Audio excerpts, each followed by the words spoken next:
Ladies and gentlemen, the year is 1935. Use your imaginations, and we've got a special visit today from Nancy Russell, the wife and business partner of Charles M. Russell. We have one of our favorite presenters here today, which is Jane Bradbury, very well-known historical interpreter throughout the region, a scholar on many different topics, who brings obviously history to all audiences, including the building's library just yesterday afternoon. Mary Jane is an artist in residence for the C.M. Russell Museum in Great Falls, the Montana Historical Society in Helena, and also has been an active performer at Glacier National Park during the summer. So she comes to us from Helena today. And this is a Humanities Montana program. If you're not familiar with the Conversations program for Humanities Montana, they have a wonderful catalog of speakers, and for a very reduced rate, you can pay to have speakers come in. So we had Stay More earlier this year due to the Dark Sky Soccer. We pay $75, and then the state, and through their programming, actually matches and then provides travel. So it's an amazing gift to the state of Montana. Montana has provided for years and years. And actually, I was on the speaker bureau for a long time too. And there's something wonderful about doing a presentation at the Three Forks Campground, or Great Falls. This is as close as we get to celebrity in Montana, right? When we can do a presentation in Missoula or Lewistown. So anyway, we're very happy that today Nancy Russell is coming to us. As I said, the year of 1935. Against the background of the social and political reform of the early 1900s, Nancy Cooper Russell was a woman ahead of her time, a self-taught businesswoman with the ability to take charge. Nancy helped Charles M. Russell become the highest paid living artist of his time. We're all probably very familiar with Charlie Russell, and let's hear the story from Nancy Russell today. So thank you.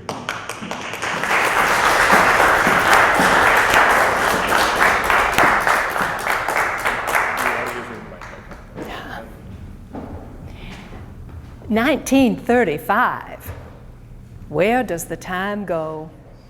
Sometimes I wonder if I'll have enough time to get everything done that I want to in this life. Do you ever feel that way? That you might run out of time before you get everything done? I asked Charlie one time if he ever thought he would run out of ideas for paintings, and he said a man couldn't live enough lifetimes to paint all the ideas that he had. And he said if he ever lost the use of his hands, he'd learn to paint with his toes, because he had to paint not only what was in his mind, but what was in his heart. Well, so much time has passed in a life that goes on, and I sometimes think, who would have thought a girl coming from where I came from would end up trotting in double harness with Charles M. Russell, and that we would leave a legacy of art and stories that no one ever could, except for Charlie. We came from such different places. Charlie was born and raised in St. Louis, a prosperous family, large family. He had all the love and support and everything he ever wanted. But all that he ever wanted was to go west and see the West that was passing. At the time Charlie was growing up, things were changing in the West. The buffalo herds were disappearing, the native people being put onto reservations. Charlie wanted to see it before it was gone. He begged his parents to let him come west, and of course, they didn't want him to. He was only 16 years old. Now, how was he going to keep himself in the West? But finally, they said, all right, you can go. But they thought he would be back within a year. He was following his dream when he came west. Now, I was born on a farm in Kentucky. Our family was poor, and when I was about 10 years old, my stepfather brought my mother, my half-sister, and me from Kentucky to Montana. And a couple of years later, my mother died. So my stepfather decided to move on and leave me behind. I was 15 years old, and I didn't have anywhere to go. So you might say, well, that doesn't sound like a very good way to start out your life, but here's what I know about people's stories, and maybe you know it too. Sometimes what you think is the worst thing that could ever happen to you turns out to be the only thing that can happen so that something else good can follow. And that's what happened for me. Now, I got a job with a very kind family over in Cascade, the Roberts family. And one night, Mr. Roberts said to me, "Nancy, we got a friend coming for supper. His name is Charlie Russell, and he's an artist." Well, what in the world do I know about art coming from where I came from? But when Charlie Russell came for supper that night, we didn't talk about art. Oh, I'd heard about Charlie Russell, a dirty old cowboy with no manners whatsoever, and I didn't even know if I wanted to meet him. But when he came for supper, well, he told us stories. He kept us entertained, and he asked if he could come calling after that. Of course, I said yes. When people found out we were spending time together, they said it would be a terrible match. Charlie Russell coming and going all those years, free and easy, a cowboy's life. Now, what sort of a husband could he make? And me, well, I didn't come from very much, and I didn't know much about the world at all. What sort of a wife could Nancy Cooper make for a man who wants a career in art? But lucky for the world, I guess I should say, we didn't listen to him. And within a year we were married. Now, Charlie likes to call things by their cowboy names. And so he called marriage being necked. Now, that's where you tie a rope around the neck of a tame horse, tie the other end of the rope around the neck of a wild horse, and the tame horse teaches the wild horse some manners. That's the only way to hold a bunch quitter, he would say. I don't know which one of us he thought would quit the bunch, but neither of us ever did. And he told a friend he hoped that rope would never choke or break. We lived our first year there in Cascade, but there wasn't a lot of opportunities for someone who wanted a career in art. In Cascade, Montana, we moved up to Great Falls. We built a house there, we built Charlie's studio, but still, things weren't taking off like I thought they should. Now remember, I told you I didn't have much experience with the world, but it didn't take me long to find out what my role could be in Charlie's life. One of Charlie's first commissions there in Great Falls was a little painting for the mayor's wife. And when he finished it, I asked if I could deliver it. And he said, "Now, Nancy, don't you ask for more than $35 or she won't take it." So when I got to the mayor's house, why, she took one look at that painting and she said, "Oh my, I love this painting. How much?" $45, I said. "Wait right here, I'll get you a check." Well, if I thought it was going to be that easy, I might as well take over Charlie's business. And I did, and I learned a lot in the coming years, but I was able to learn, and I'm good at it. So we're both doing what we're good at in those days. What we needed to really do, though, was go where art was the center of attention, and that was New York City in those days. Now, Charlie hated leaving Montana, but everyone who visited us said, if you want a career in art, you've got to go where the art careers are. New York City is where the publishers are. That's where the galleries are. That's where all the activity is, and that's where you'll get recognized. So in 1904, I was determined that we should go to New York City. Now, my definition of determined is different from Charlie's. So we went to New York City. Oh, and we never saw such a place. Coming from the prairies of Montana, why, the buildings, I don't know why Manhattan Island didn't just sink under the weight of all those buildings. Charlie never liked New York. He called it the big camp with the tall teepees.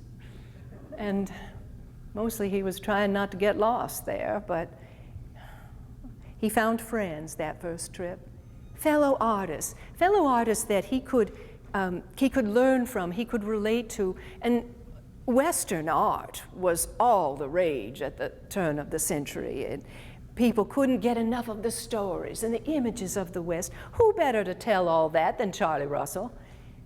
So he found friends. He modeled the first piece that we had made into a bronze, and felt right at home after a while. When he met one artist, Ed Boreen, in Ed Boreen's studio, he even had a hot plate with some beans bubbling over it. He said, "Nancy, it even smells like the West." So while Charlie was doing all that, what was I doing?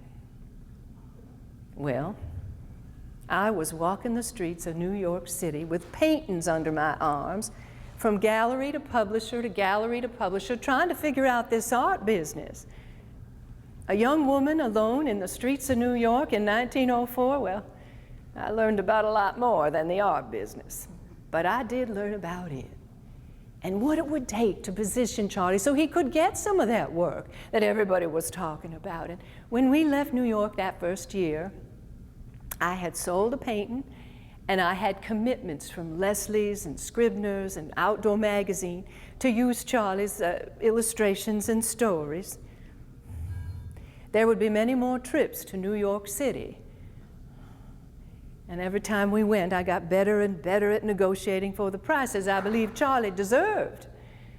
A friend of ours, Joe DeYoung, once said that when it comes to business, no matter what kind of gloves Nancy's wearing, they contain a pair of brass knuckles. Well then. And it was just after that trip to New York City that we bought land on the shores of Lake McDonald.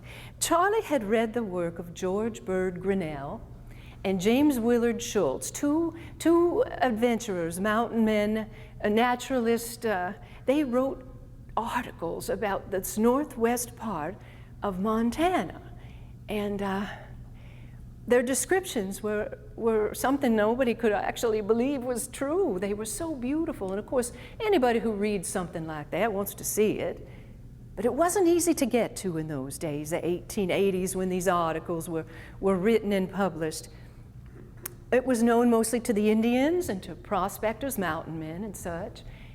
But all that changed in 1891 when the railroad was completed through to Belton, and then everybody could come. Of course, that made the railroads happy. So this was also a time when there was a lot of interest in putting aside some of these lands for preservation so that they would be there for future generations. This northwest part of Montana now, John Muir himself wrote, "Spend at least a month in this precious reserve. Time will not be taken from your life. In fact, time will be added to it and make you truly immortal." Well, I don't know if immortality is what we're all looking for when we go out into the woods, but we have to agree that there's something very special about northwest Montana in those days and to this day. In 1905, we bought land on the shores of Lake McDonald. I think Charlie realized after that trip to New York, if he was going to have a career in art, he would have to have exhibits that he traveled to. He would have to go to cities that he didn't necessarily want to go to, so that he could be out in the world where the art could be sold and enjoyed. But if he had a place where he could retreat, a place where he could restore his spirit, why, that might just allow him to have the balance that he wanted in his life. So we bought this land, 1905. 1906, we built a cabin there now. To get there in those early days, we took the train from Great Falls to Shelby, and then another train to Belton. There the train ended, and then it was a one-track wagon road, 4 miles long, through the woods. And there were so many pine needles and leaves and such on the ground, and you couldn't even hear the horses' hooves hitting the ground. It was so muffled. And if you sat up on top of that wagon, you could reach up and pull moss right off the trees. And that one-track wagon road is now the main entrance to West Glacier. And then once we got to Apgar in those days, well, there were no more roads for anybody. There was water. So we would take a little rowboat across the lake. There was usually a steam-powered launch sitting there waiting to take folks up the east side of the lake to the lodge, the Lewis Lodge there. But on the other side where our land was, our lot was very steep grade coming up from the shores of the lake. The cedar trees, so magnificent, and the light coming through them, the amber, the gold light playing on the floor of the forest. Charlie didn't even want them to cut down trees to build the cabin. 20 by 30 feet. We eventually added a kitchen to it. There was a 2-hole privy. The bathtub was the lake. Spring up the mountain behind us. Oh, people who visited us, and there were lots of them. Had to be the hearty sort. You know, people who can eat salad and biscuits in the city eat like lumberjacks 3 times a day when they're in the fresh air. Our food came from Kalispell, or if someone could have a good day of fishing or hunt south of this land, because now it would become Glacier Park in 1910.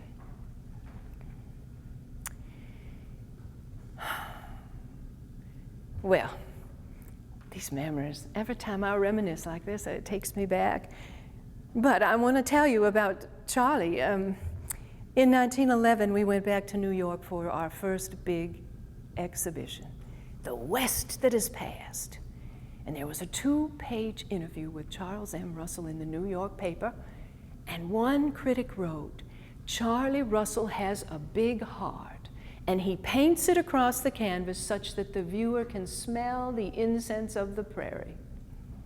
We had arrived, and it came fast after that. Montana had a new state house, and they wanted a big mural for the House of Representatives building. And as I told you, the only way to be seen as serious about art was to hire somebody from New York to do that mural. So Charlie said, fine. If you want angels and cherubs flitting through the sky, you hire one of those New York artists. But if you want a history, if you want somebody who knows Montana, why, you hire me. And they did. And he painted Lewis and Clark meeting the Indians at Ross's Hole. The canvas is 12 by 25 feet. We had to raise the roof on that log cabin studio just to get the canvas in, and stretched, and then Charlie stood before this large piece of cloth. He said, "I don't know what I'm doing here." He wrote to a couple of those friends in New York. He said, "I don't know what I'm doing." And they said, "Charlie, quit your whining and get a ladder and start painting." And he did. And when it was finished, it was hailed as a masterpiece. I'm particularly proud of it because it's there in the Capitol for future generations to see. Anyone can come and see it. I don't know where Charlie's art will end up, museums or private collections where no one can get to it, but that piece is there. That piece is there forever. Well, let's see. 1912, we went to the first Calgary Stampede. I sold 27 paintings, and 4 of them went to England. And in 1914, we went to England to the Doré Gallery. And while the English aren't particularly interested in Western art, they certainly appreciate Charlie's storytelling. Critics everywhere said that this artist certainly knows what he's painting about, because the images look like they could step right off the page and into life itself. In 1915, we were right back in Glacier Park, and I do like to talk about 1915 because it was a special summer. We went up there every year for 20 years, but 1915 was a special one. Howard Eaton is a dude wrangler from Wyoming, and he was taking people on pack trips in places in the West where they'd never been before. I mean, the West was opening up, and certainly those railroads had a lot to do with it. In 1915 is when he came to Glacier Park, and he invited a woman, Mary Roberts Rinehart, a very famous novelist. You may know of her, and she was to write a book about this journey, to promote the park. And of course, anybody knows that no one can tell a story around a campfire like Charlie Russell. So we were invited to join along too for this caravan is what it was. We started in East Glacier, 40 of us on horseback, and then as many or more pack animals. Now, with a group like that coming through the woods, there wasn't much chance to see wildlife because they heard us coming miles away, but we did see the glories of the park. 300 miles over 6 mountain passes. And, well, it was a dude adventure, meaning most of the people on this excursion did not know very much about being in the wilderness. Luckily, we had quiet mountain horses. Charlie loved mountain horses.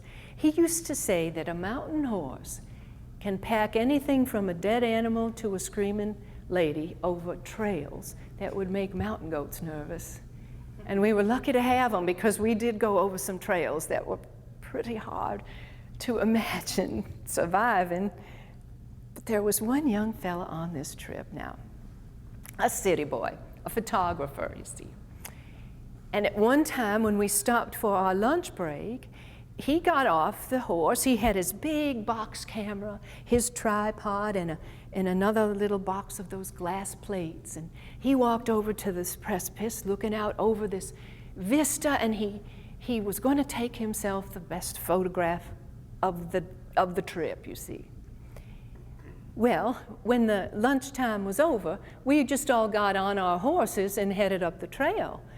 But he forgot to tie his horse up. So being a good mountain horse and wanting to stay with the group, why, it just went up the trail with the rest of us. That poor boy had to walk 15 miles through bear country, holding that camera and that tripod and those fragile glass plates. When he stumbled into camp that night, I'll never forget, his face was grimy. He was somewhat worse for the wear. But being a true artist, he smiled and said, "I got the picture." Oh, lots of memories from those times. 1920, we went to California. 1904, when we went to New York for the first time, Charlie met a young man just like him, completely unknown.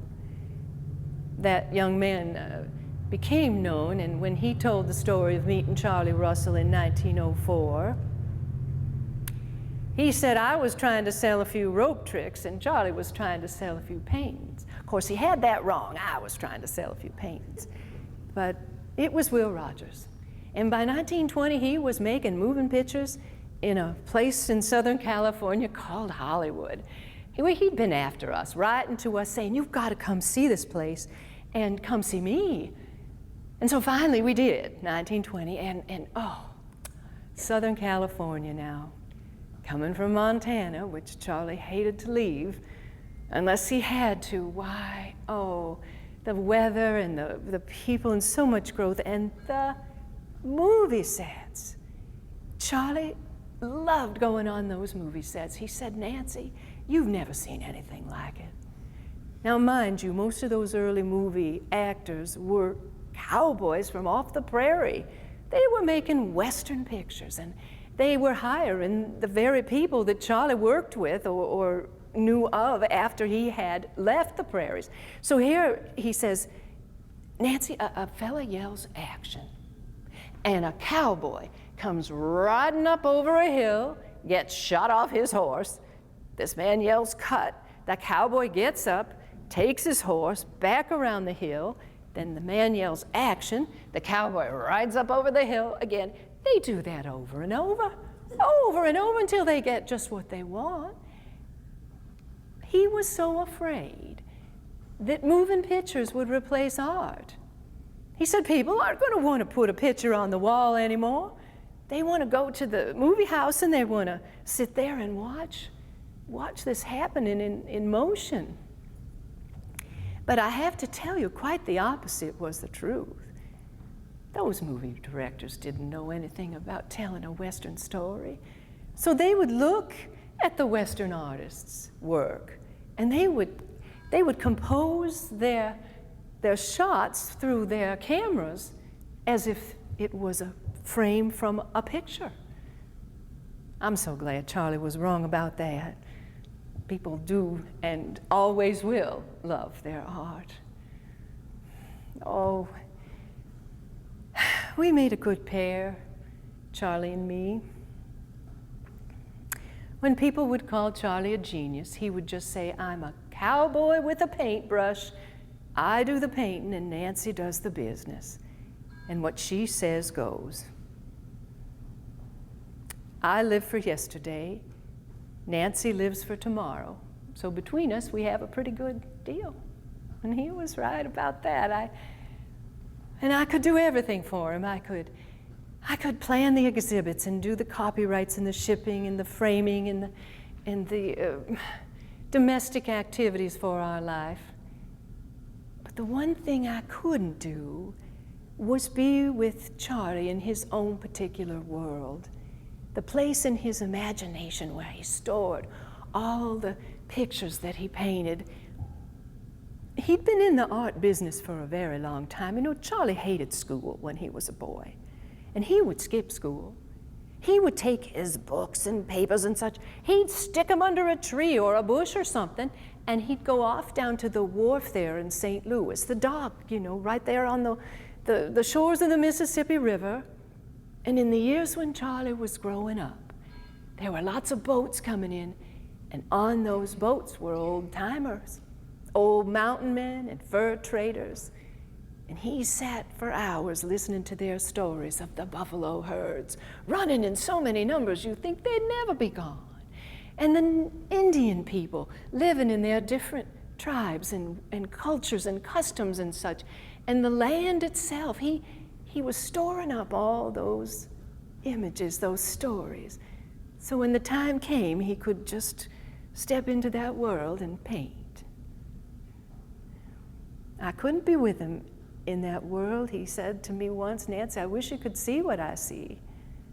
Of course, I couldn't, but I could keep the world away from him so that he could continue to do what he loved.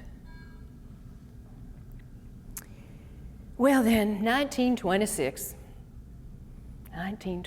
came. We started building a house in California. Montana winters were getting to be a little bit too much, and Charlie was sick that year. He'd been getting sick for a while. Goiter, not such a terrible thing when you have it taken care of in a timely fashion, but Charlie didn't really like doctors or hospitals. And finally that summer we went to the Mayo Clinic, and well, they were able to perform surgery and successfully fix that. But they took Charlie aside and told him that his heart was damaged and there wasn't anything they could do. He didn't have very long, and of course they took me aside and told me the same thing, and we each told the doctors not to tell the other one. So we left there knowing something, thinking we knew something the other one didn't. We were about out of time. I remember that summer, a friend of Charlie's came by the house, and they were sitting out on the porch, and this friend said, "Charlie, do you ever get out riding anymore?" Charlie said, "No, I throwed my last leg over a horse." Well, if there is a heaven, and I do believe there is, Charlie throws his leg over a horse every day. And he rides out across prairies that go on without end, and he sits around campfires that never burn out, telling stories with the increasing number of his friends that are joining him there in the Shadow Hills. I'm sure of it. He died in October of 26, and well, I was busy. I had a book coming out, Trails Plowed Under, a collection of Charlie's stories with some new illustrations that he had made, and I argued with the publisher. I know you find that hard to believe, but I argued with the publisher about who would write the introduction. And I succeeded in convincing them that Owen Wister, the man who wrote The Virginian, the great novelist and such, he wasn't the right person because he didn't know Charlie, but Will Rogers did. So Will wrote that introduction as if he was writing a letter to Charlie. "Old timer," he said, "you don't know how much we miss you. We're just hanging on here as long as we can. We don't know why. We know it's better where you are. Maybe it's because we haven't done anything that will live after we are gone." Well, I'm sure of some other things, and that is that Charlie's life and work, his work will live after he's gone. Maybe John Muir was right. Maybe there is some immortality in spending time in the woods, because Charlie's work will go on for generations to come. Oh, I shouldn't have worried about sales. There was still a lot of interest in Charlie Russell art, and yet his understanding smile to approve of my efforts when a lot of people didn't was one of my greatest losses. When Charlie died, George Burt Grinnell himself wrote that no other man has carved so great a niche in the field of art and one in history as well. And Joseph Sharp, another artist friend of Charlie, said, "Charlie's work in the future will be of inestimable value because all future work of this kind will have to be done from photographs and literature and hearsay." And a friend of Charlie's right there in Glacier Park said that Charlie is one of Montana's most important people and is just as much of Montana as the snow-capped mountains of Glacier Park itself.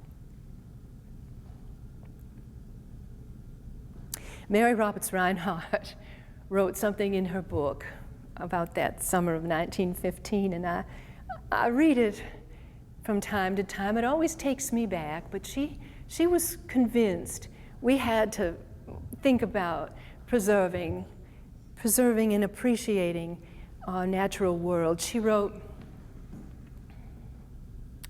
"The lure of high places gets in your blood. The call of the mountains is a real call.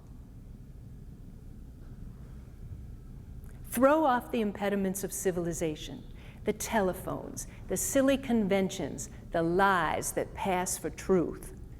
Go out to the west. Ride carefully and slowly. Don't startle the wild things. Nerves that have tightened for years will relax. Throw out your chest and breathe and look across green valleys where mountain goats stand impassive on the edge of space. Let the summer rains fall on your upturned face and wash away all that is false and petty and cruel. Then the mountains will get you. You will go back. The call is a real call." Well, people give me credit for making Charlie Russell famous and wealthy. I have done nothing remarkable except love and support the only Charlie Russell in the world and believe in a genius that he took for granted.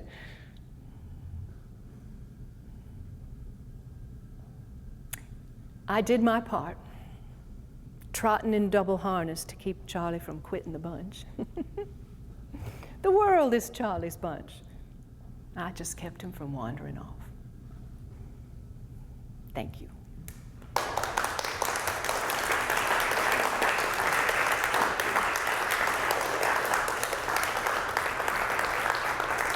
Thank you. Thank you, thank you.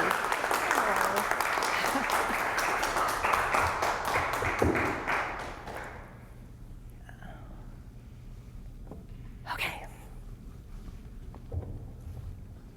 Now, it's time to leave Nancy behind and see if you have any questions about this story, about Nancy and Charlie, about Nancy, 1935. Charlie died in 26. 1935 was the last year that Nancy went up to Glacier. And I kind of centered this program around their time in Glacier because it was so significant. And we are up against some ideas about our natural world and preserving it and doing things to make sure that nature, I wonder if Charlie lived now, what he would imagine about all that's happening. In 1936, she got ill. and she lived for another 4 years, but she was not able to be out and about very much. She died in 1940. After Charlie died in 1926, she and their adopted son, Jack, moved from Great Falls to Pasadena, where they had built their house and then lived there for the rest of her life. But she was brought back to Great Falls and is buried next to Charlie. So that's sort of the timeline. Now, any other questions about the story? Yes? So who was the author of the last piece that you just recited so beautifully? Mary Roberts Rinehart. Mary Roberts Rinehart was a novelist at the time. She was the American Agatha Christie, and probably maybe even a little ahead of Agatha Christie with the whodunit novels. Agatha Christie, for some reason, is much more well known, but Mary Roberts Rinehart was a novelist. She also was a war correspondent during the First World War. She was a remarkable woman ahead of her time. Find the book, it's back in print, Through Glacier Park, 1915. It's got a lot of great descriptions, and you will hear about the young man, the photographer. I just love that story. That poor guy. I mean, if you've ever walked through the trails of Glacier Park or anywhere, and imagine carrying all that stuff with the bears peeking at you every 5 minutes. But yeah, it's a great little book, and the railroads were doing everything to promote themselves. Charlie was never one of the Glacier Park or Yellowstone Park artists. There were a lot of them, but the art was a huge part of promoting the park system. So there's a little rabbit hole you can go down if you're interested at all. Yes?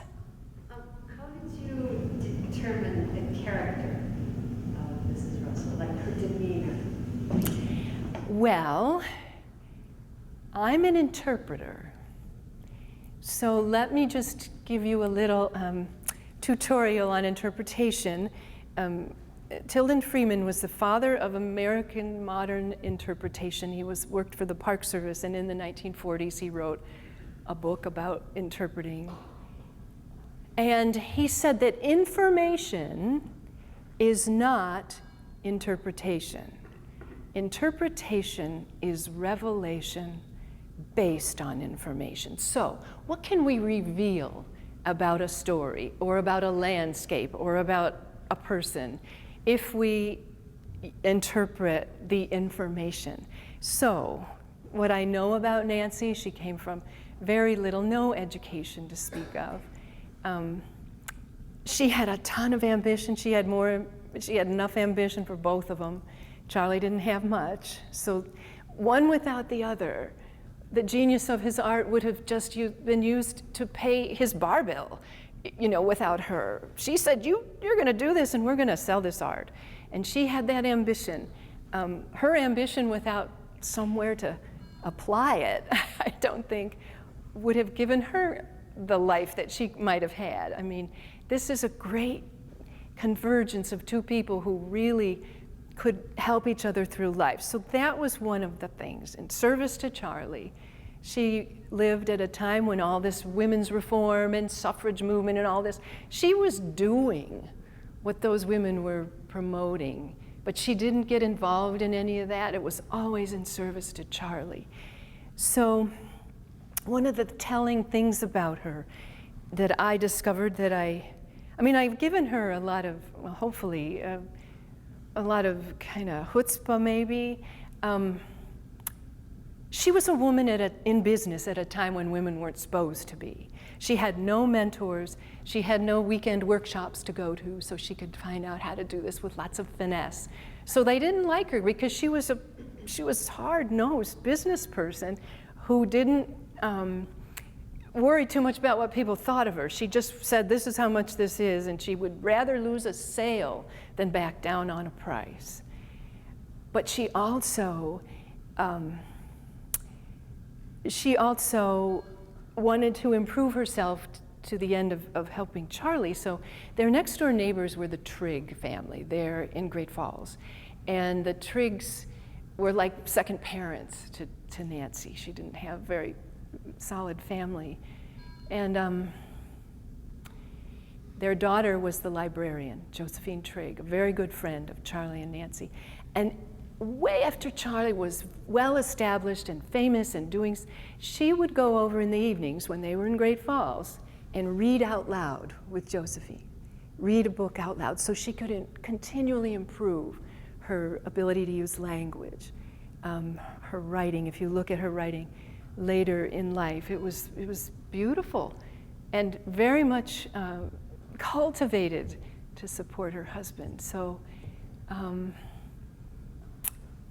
yeah, my interpretation of Nancy.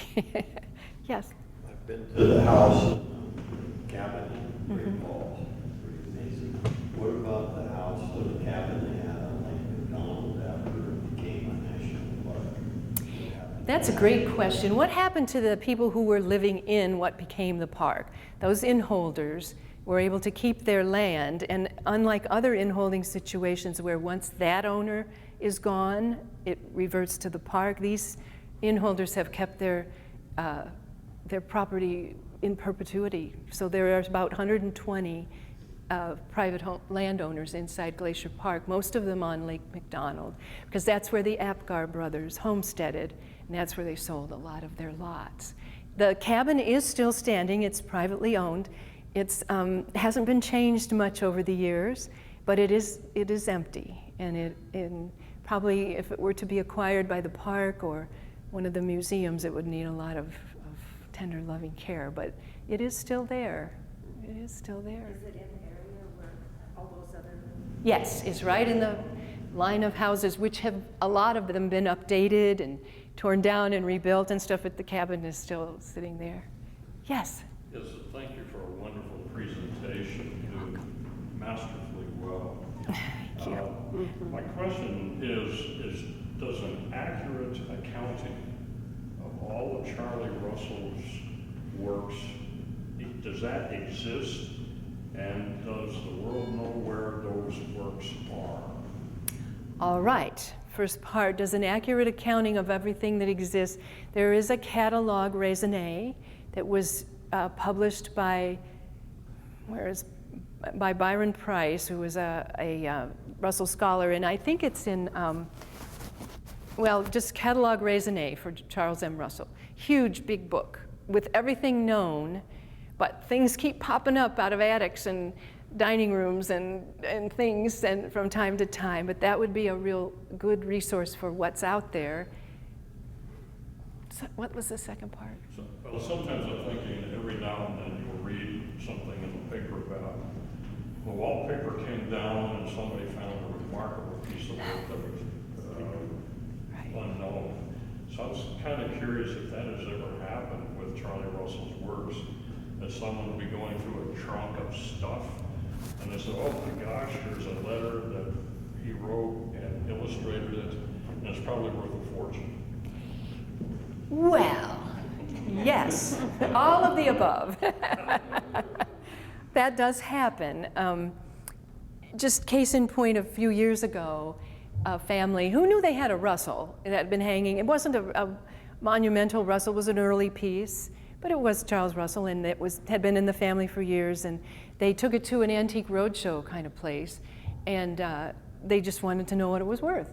And of course, the art appraiser looked at it and said, you know what this is? Of course, a Russell. Yes, we do. Last time we heard about its value, we were told it was maybe worth $70,000. And he told them that wouldn't put a down payment on it, and that little piece sold at auction for $750,000 a year later. So they do still surface. Most of the masterworks are in places. You asked where they are. The Gilcrease, the Amon Carter Museum, the Historical Society here in Helena has a tremendously good collection, an important collection. And then, of course, the Russell Museum in Great Falls has good art. And then they are in private collections. The 27 pictures that Nancy sold at the first Calgary Stampede were all but 2 of them reunited for an exhibit last year at the Russell Museum. And some of them came from Europe, some of them came from Canada, from all over, but 2 people weren't willing to let them out of their sight, but the rest those were Nancy's 27 sales. Oh my gosh. They were reunited, and so are they? As an exhibit, Did they remain together? No, Oh, no. so it wasn't, okay. Yeah, A if one of those was mine, I'd be sitting at the door of the museum for like 6 months going, okay, when do I get to take this home? It's quite a thing to the insurance costs to bring these art together. I own a picture. I'm going to lend it to you. I want your curator in my house. I want to watch him pack it. I want to know the insurance that's on it. I want to watch it go to the van that you're going to take to the whatever to get it to wherever. I want a picture of it being taken out and hung. And then I might go to that museum when the exhibit's over, and I might stand there and watch you, and you pay for my lodging while I'm doing. That's what it takes to put an exhibit together when you borrow art. It's amazing. It's just amazing, because this is irreplaceable art. I never knew that, and when I found that out doing work up at the Russell one time, I thought, oh my God, the amount of money that it takes to borrow this art is astronomical, and it's all wrapped up in that kind of stuff. Insurance, transportation, the curator going to Toronto to stand there and watch something be packed and such. So, yeah. Any other questions? I'll just look at a few pieces of art here. I'm going to have to put this down, so hopefully you can hear me. Let's start with Buffalo Hunt number 39. He painted 127 of these. This subject matter, people requested this all the time. He never saw this. The herds were gone when he came in the 1880s, but he heard the stories sitting on the wharf when he was a little kid skipping school. And so here's an example of what Nancy did.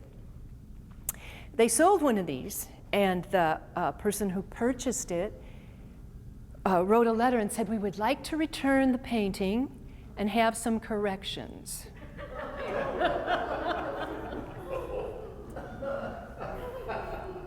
Right there. I think if she read that out loud to Charlie, he would have just left the room. But the first one is, my wife doesn't like that little calf in the front that might get run over by the stampede, so please paint that out.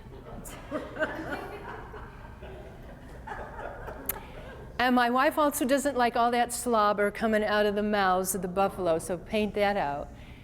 So Nancy replied and said, thank you very much for your inquiry. Unfortunately, we cannot accommodate your request because in nature, that's what might happen. That calf might get run over. It might not, but it might. And that's realistic for this kind of an event in nature. And any animal on a dead run is going to slobber, and that stays too. And they kept the painting. I'd like to get a hold of that Nancy Russell letter telling them what for. Very, very, very well-known topic and painting. I don't know how many kids in classrooms have said, my grandfather has that in the den, and stuff, Bronc to breakfast. Bronc to breakfast. And he probably saw this dozens of times in the cow camps, in the early morning. The horses does not want to go to work. And when I'm with the kids, I will ask them, and I'll just do this little exercise with you, because when you look at art, you are getting involved in the story, especially with a Russell story. So what do you hear when you look at this picture? What do you hear? A lot of yelling and swearing. What else? Metal clanging. Yeah? Yeah? Yeah? Horse noise. What do you smell when you look at this picture? Oh, yeah. What do you smell? And then lately, I've been going through the senses, and I didn't usually ask what people felt. But I one day said to a classroom, well, what do you feel when you look at this? And I expected, I feel the dust in my eyes, I feel the early morning air. And they said things like, I feel excited about what's going to happen. I feel a little bit scared. I don't really want to be there. I feel hungry because my lunch just went in the fire. So they were really connecting to the internal feelings, which I thought was, so now I ask it all the time, and you get the greatest answers about this. And when you look at art, that's what you need to do. You need to use all of your senses, and you need to engage. Because when Charlie painted that, he wasn't sitting here while this was happening. This was not a plein air situation. He was remembering it. So he was remembering the sights and the sounds and the smells and the feelings. We have a painting downstairs in Lauren's exhibit that Richard Throssell did. And I think he got the cowboy falling off the horse kind of from the Russell motif. Mm-hmm. You know what I mean? Artists often, of course, we have Ralston's collection, which clearly borrows. Oh, they do borrow.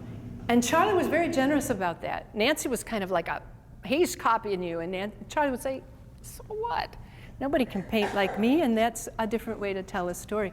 And this is another one, another noisy picture, but in without knocking. So I asked the kids, do you think these guys got in trouble on the next morning, And of course they do all of their observations. And one little boy, when I said, what do you hear, said, I hear the hotel owner telling everybody to get out. So yeah, Charlie would love that. That's what, this one here, someone asked yesterday at the library, what do you think was the most important? I think he used the word important, not famous, because these words kind of are very subjective when we look at art. What's the most important piece?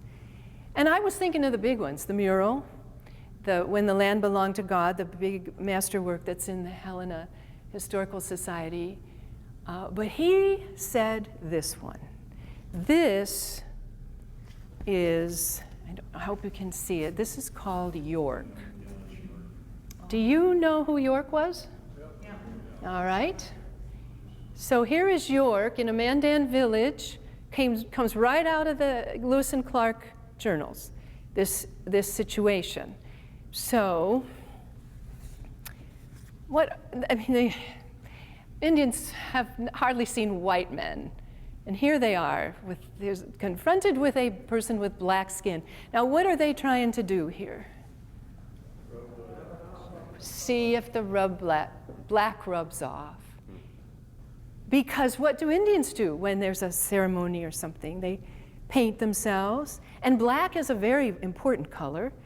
For its warriors, it's going into battle, it's a very important. So this man must be big medicine, and all across the West, if you read the journals, he was big medicine to the natives who encountered him.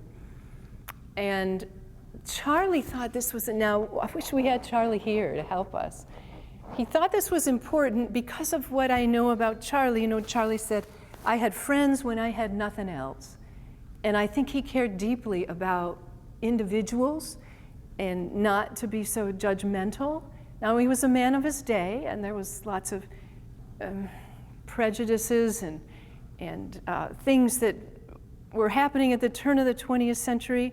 But this, for some reason, captured his heart. He wouldn't let Nancy sell it. He donated it to the Historical Society as soon as it was finished, and there it has remained since 1914. But I had never thought of this. But the person yesterday said, well, it's in every book about Charlie Russell. It truly, you can certainly get into it and look at all sorts of aspects of it, but I thought that was very interesting.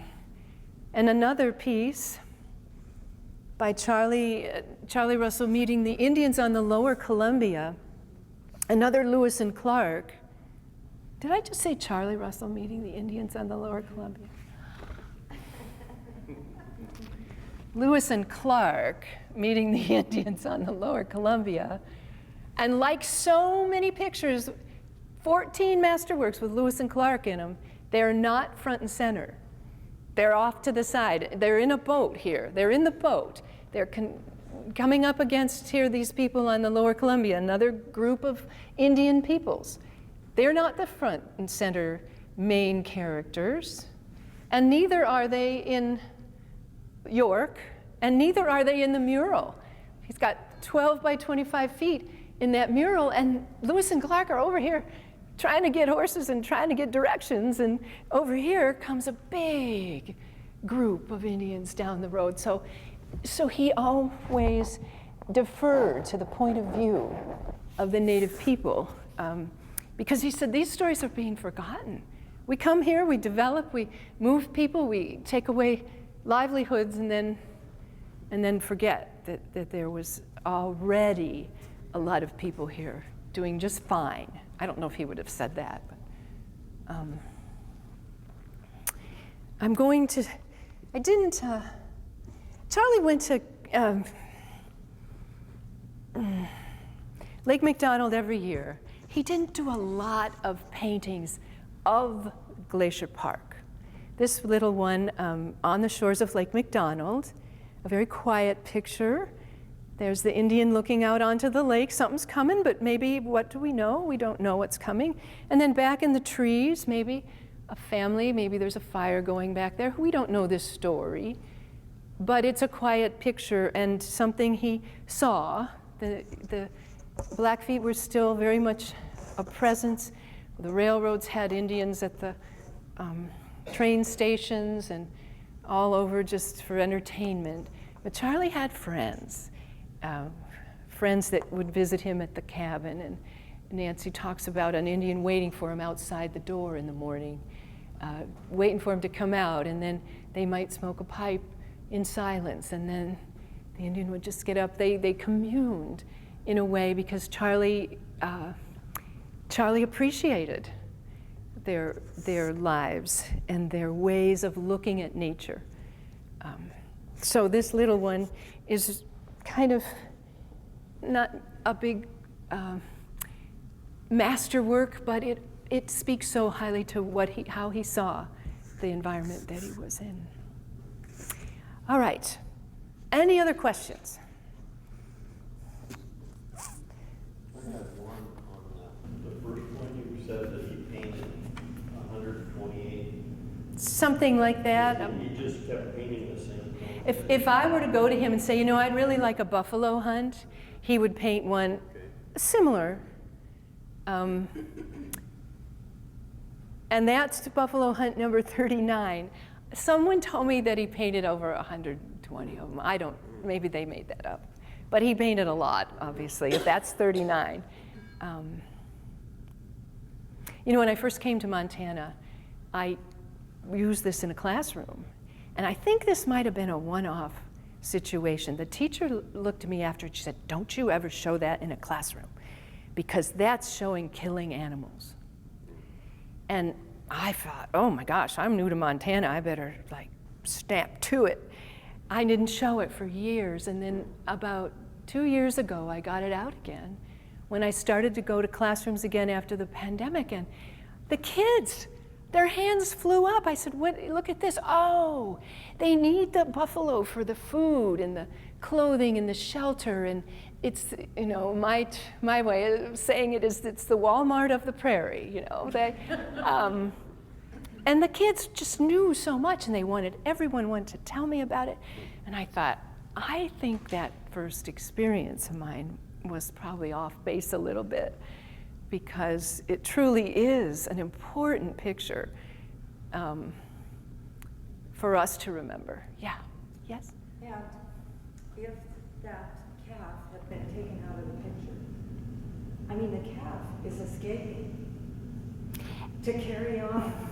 To carry on the population. See? And it would just be all those adult animals being massacred and no escape. It would have been. And so there's a hopefulness in that. See? Look at the storytelling you all got going. Absolutely. But there's so much, and like with all art, it's in the eye of the beholder what the story is, what the significance is.